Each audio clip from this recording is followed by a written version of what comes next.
கிறிஸ்துவின் இனிய நாமத்தினாலே நல்வாழ்த்துக்களை சொல்லிக் கொள்கிறோம். எங்களுடைய நல்வாழ்த்துக்களை தெரிவித்துக் கொள்கிறோம். அன்பான சகோதரனே, எனக்கு அன்பான சகோதரனே, நாங்கள் கொடுக்கிற டாக்ஸிலே, நாங்கள் கொடுக்கிற கைப்பிரதியிலே ஒரு வார்த்தை சொல்லப்பட்டிருக்கிறது, ஒரு வார்த்தை கோடிட்டிருக்கிறது. ஒரே ஒரு வழிதான், ஒரே ஒரு வழிதான். அன்பான சகோதரனே, மனிதன் கடந்து போவதற்கு, மனிதன் பரிசுத்தமாய் வாழ்வதற்கு, மனிதன் பாவம் இல்லாதவனாய் வாழ்வதற்கு ஒரே ஒரு வழிதான். அவனுக்கு ஒரே ஒரு வழிதான். வேதம் சொல்லுகிறது, நானே வழியும், நானே சத்தியமும் ஜீவனமாய் இருக்கிறேன். என் வழியாய் ஒருவன் உள்ளே பிரவேசித்தால் ரட்சிக்கப்படுவான். அவன் பாவம் நீங்கி ரட்சிக்கப்படுவான்.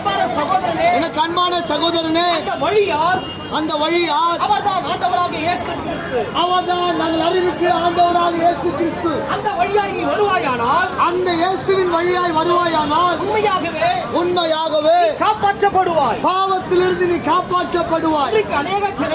இன்றைக்கு அநேக ஜனங்கள் பாவத்திலே கட்டப்பட்டு பாவத்திற்கு அடிமையாகவே இருக்கிறார்கள். அவன் பாவத்திற்கு அடிமையாகவே வாழ்ந்து கொண்டிருக்கிறார்கள். அவன் நினைக்கிறார்கள் இதுதான் வழி, இப்படித்தான் வாழ வேண்டும், இப்படித்தான் வாழ வேண்டும், நம்முடைய வாழ்க்கை இப்படித்தான் முடிகிறது. அப்படி அல்ல. உன்னை விடுதலையாக்கும்படியாய், உன்னை பாவத்திலிருந்து விடுதலையாக்கும்படியாய் ஒருவர் உன்னை தேடி வந்தார்.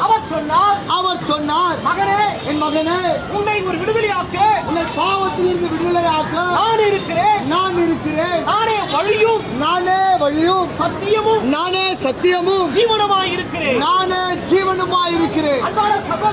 அன்பான சகோதரனே, இன்றைக்கு வழி தெரியாமல், இன்னைக்கு மனிதன் வழி தெரியாமல் பாவத்திலே வாழ்ந்து, அவன் பாவத்திலே மடிந்து போகிறான். அவன் பாவத்திலே மரித்து போகிறான். பாவம் தீர வேண்டும் என்று சொல்லி, மனிதனுடைய பாவம் தீர வேண்டும் என்று சொல்லி அநேக மனிதன் காரியங்களை செய்து கொண்டிருக்கிறான். அவன் மனதார செய்து கொண்டிருக்கிறான். தர்மம் செய்கிறான். அவன் தர்மம் செய்கிறான். புண்ணியங்களை தேடுகிறான். புண்ணிய நதிக்கு போகிறான். புண்ணிய நதியில குழி நீராடுகிறான். காடுகளுக்கும் மலைகளுக்கும் தேடி ஓடுகிறான். மலைகளுக்கும் மனிதன் ஓடுகிறான். ஆனாலும் மனிதன் நினைக்கிறான், என்னுடைய பாவம் தீரும், என்னுடைய கர்மம் போகும்.